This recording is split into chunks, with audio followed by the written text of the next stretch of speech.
ನಮಸ್ತೆ ಸ್ನೇಹಿತರೆ, ಎಲ್ಲರಿಗೂ ಇವತ್ತಿನ ಕ್ಲಾಸಿಗೆ ಆತ್ಮೀಯಂತ ಸ್ವಾಗತ. ನಾವು ದಿನನಿತ್ಯ ಬಳಸುವ ವಾಕ್ಯಗಳನ್ನು ಇಂಗ್ಲೀಷ್ನಲ್ಲಿ ಯಾವ ರೀತಿ ಬಳಸೋದು, ಯಾವ ರೀತಿ ನಾವು ಇಂಗ್ಲೀಷ್ನ ಕಲಿಯೋದು, ಇಂಪ್ರೂವ್ ಮಾಡ್ಕೊಳ್ಳೋದು ಅಂಥೇಳಿ ನಾನು ಈ ವಿಡಿಯೋದಲ್ಲಿ ನಿಮಗೆ ಹೊಸ ಹೊಸ ವಾಕ್ಯಗಳನ್ನು ತರ್ತಾ ಇದ್ದೀನಿ. ಅವು ದಿನನಿತ್ಯ ನೀವು ಬಳಸುವಂಥ ಪದಗಳೇ. ಯಾಕಂದರೆ ಮೊದಲು ಅವಕೂರ್ನ ತಿಳ್ಕೊಂಡು ಅಂದರೆ ನಮಗೆ ಇಂಗ್ಲೀಷ್ ಈಸಿ ಆಗ್ತದೆ, ಆಮೇಲೆ ವಾಕ್ಯಗಳನ್ನು ಕಲೀಲಿಕ್ಕೆ ಈಸಿ ಆಗ್ತದೆ. ಅದಕ್ಕೆ ಈ ವಿಡಿಯೋಗಳನ್ನು ಸ್ವಲ್ಪ ಲಾಂಗ್ ಆಗಿರ್ತವೆ, ಯಾಕಂದ್ರೆ ಸ್ವಲ್ಪ ಸ್ಲೋ ಆಗಿ ವಿಡಿಯೋ ಮಾಡ್ತಿರ್ತೀನಿ ಅಲ್ಲಿ ತಿಳಿಬೇಕಂತೇಳಿ. ಅದಕ್ಕೆ ಯಾರೂ ಮಧ್ಯಕ್ಕೆ ಸ್ಕಿಪ್ ಮಾಡಬೇಡಿ. ಸ್ಕಿಪ್ ಮಾಡದೆ ಪೂರ್ತಿಯಾಗಿ ವಿಡಿಯೋ ನೋಡಿ ಅರ್ಥ ಆಗ್ತದೆ. ಹಾಗೆ ಆ ವಾಕ್ಯಗಳನ್ನು ನೋಟ್ಸ್ ಮಾಡಿ ಇಟ್ಕೊಳ್ಳಿ. ಬರೀ ಯೂಟ್ಯೂಬಲ್ಲಿ ನೋಡೋದ್ರಿಂದ ನಿಮಗೆ ಇಂಗ್ಲೀಷ್ ಅರ್ಥ ಆಗೋದಿಲ್ಲ. ಯಾಕೆ ಅವು ನೋಟ್ಸ್ ಮಾಡಿಕೊಂಡು ಡೈಲಿ ಬಳಸಬೇಕು. ಬಳಕೆಯಲ್ಲಿ ಮಾಡುವುದರಿಂದ ನಿಮಗೆ ಈಸಿಯಾಗಿ ಇಂಗ್ಲೀಷ್ನ ಮಾತನಾಡಲು ಮತ್ತು ಓದಲು ಬರೆಯಲು ಕಲಿಯುತ್ತೀರ. ಮತ್ತೆ ತಡ, ಬನ್ನಿ ವಿಡಿಯೋನ ಸ್ಟಾರ್ಟ್ ಮಾಡೋಣ. ಹಾಗೆ ತಪ್ಪದೆ ಸಬ್ಸ್ಕ್ರೈಬ್ ಮಾಡ್ಕೊಳ್ಳಿ. ಮೊದಲನೇ ವಾಕ್ಯ, ಇನ್ನು ಎಷ್ಟು ದಿನ. ಇನ್ನು ಎಷ್ಟು ದಿನ ಅಂತ ಹೇಳೋಕ್ಕೆ ಇಂಗ್ಲೀಷ್ನಲ್ಲಿ ಹೇಳಬೇಕು how many more days. How many more days ಅಂತ ಹೇಳಬೇಕು. ನೆಕ್ಸ್ಟ್, ನಿನ್ನ ಬರ್ತ್ಡೇಗೆ ಇನ್ನೂ ಎಷ್ಟು ದಿನ ಇದೆ. ನಿನ್ನ ಬರ್ತ್ಡೇಗೆ ಇನ್ನೂ ಎಷ್ಟು ದಿನವಿದೆ. ಯಾವಾಗ ನಿನ್ನ ಬರ್ತ್ಡೇ ಐತೀವಲ್ಲ ಅದನ್ನು ಇಂಗ್ಲೀಷ್ನಲ್ಲಿ how many days it is until your birthday ಅಂತ ಹೇಳ್ತೀವಿ. ಎಷ್ಟು ಹೊತ್ತು ಆಯಿತು ಅಂದ್ರೆ ನೀನು ಬಂದು ಎಷ್ಟು ಹೊತ್ತಾಯಿತು ಅಂತ ಕೇಳ್ತೀವಲ್ಲ ಅದನ್ನು ಇಂಗ್ಲೀಷ್ನಲ್ಲಿ how long has it been. How long has it been ಅಂತ ಹೇಳಬೇಕು.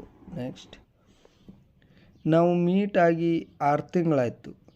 ನಾವು ಯಾವಾಗಾದ್ರೂ ಬಹಳ ದಿನದಿಂದ ಭೇಟಿ ಆಗಿರ್ತೇವಲ್ಲ ಅದನ್ನೇ ಯಾವ ರೀತಿ ಇಂಗ್ಲೀಷ್ನಲ್ಲಿ ವ್ಯಕ್ತಪಡಿಸ್ಬೇಕಂದ್ರೆ it's been 6 months since we meet ಅಂತ ಹೇಳಬೇಕು. ನೀನು ಅವನನ್ನು ಯಾವಾಗ ಲಾಸ್ಟ್ ಟೈಮ್ ಮೀಟ್ ಮಾಡಿದ್ದು. ನೀನು ಅವನನ್ನು ಯಾವಾಗ ಲಾಸ್ಟ್ ಟೈಮ್ ಮೀಟ್ ಮಾಡಿದ್ದು. ಈ ವಾಕ್ಯಗೆ when was the last time you meet him. When was the last time you meet him. Next, ಅರ್ಧ ಗಂಟೆ ಆಯಿತು ಯಾರೂ ಬರಲಿಲ್ಲ. ನಾನು ಬಂದೀಗ ಆಲ್ರೆಡಿ ಅರ್ಧ ಗಂಟೆ ಆಯಿತು, ನಿಮ್ಮ ಆಫೀಸ್ನಲ್ಲಿ ಇನ್ನೂ ಯಾರೂ ಬಂದಿಲ್ಲ ಅಂತೀವಲ್ಲ ಅದನ್ನು ಇಂಗ್ಲೀಷ್ನಾಗ ಯಾವ ರೀತಿ ಹೇಳೋದು 30 minutes passed no one come. 30 minutes passed no one come. Green ಸೇಬು ನೋಡಿದ್ದು ಇದೇ ಫಸ್ಟ್ ಟೈಮ್. ಗ್ರೀನ್ ಸೇಬು ನೋಡಿದ್ದು ಇದೇ first time. This is the first time I have seen a green apple. This is the first time I have seen a green apple. ಯಾರೂ time ಸರಿಯಾಗಿ ಬರಲ್ಲ. ಯಾರೂ ಟೈಮ್ ಸರಿಯಾಗಿ ಬರಲ್ಲ.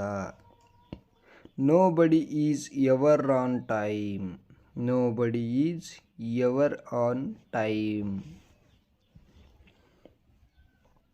ಕಳೆದು ಹೋದ ಸಮಯ ಮತ್ತೆ ಸಿಗುವುದಿಲ್ಲ. ಕಳೆದು ಹೋದ ಸಮಯ ಮತ್ತೆ ಸಿಗುವುದಿಲ್ಲ. Last time is never found again. Last time is never found again. ನನ್ನ ಕಾಲು ಉಳುಕಿದೆ. ನನ್ನ ಕಾಲು ಉಳುಕಿದೆ ಅಥವಾ ಒಳೆದಿದೆ ಅಂತೀವಲ್ಲ ಅದನ್ನು my ankle is sprained. My ankle is ಸ್ಪ್ರೈನ್ಡ್.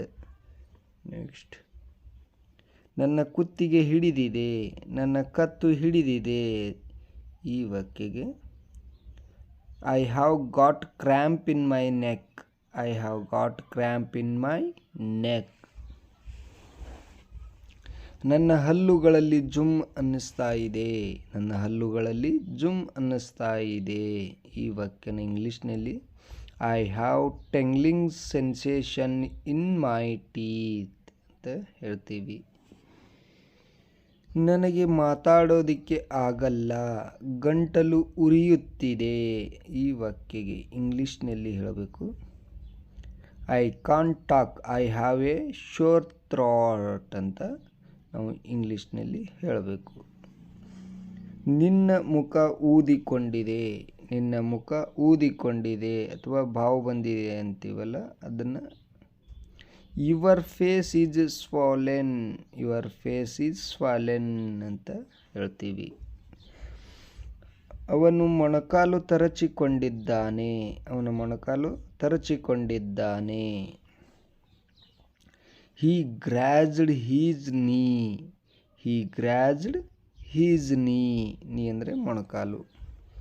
ನನ್ನ ಬೆರಳುಗಳು ಚಳಿಯಿಂದ ಮರಗಟ್ಟಿದ್ದವು. ನನ್ನ ಬೆರಳುಗಳು ಚಳಿಯಿಂದ ಮರಗಟ್ಟಿದ್ದವು ಅನ್ನೋಕ್ಕೆ ಇಂಗ್ಲೀಷ್ನಲ್ಲಿ my fingers were numb with cold. My fingers were numb with cold.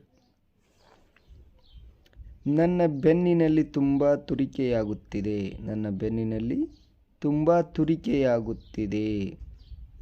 My back is itching too much. My back is itching too much. ಅವನ ಮುಖದ ಮೇಲೆ ಗಾಯದ ಕಲೆ ಇದೆ. ಅವನ ಮುಖದ ಮೇಲೆ ಗಾಯದ ಕಲೆ ಇದೆ. He has a scar on his face. He has scar on his face. ಧನ್ಯವಾದ. ಈ ವಿಡಿಯೋದ ಬಗ್ಗೆ ನಿಮ್ಮ ಅನಿಸಿಕೆಯ ಕಾಮೆಂಟ್ ಬಾಕ್ಸ್ನಲ್ಲಿ ತಿಳಿಸಿ. ತಪ್ಪದೆ ಸಬ್ಸ್ಕ್ರೈಬ್ ಆಗಿ. Thank you.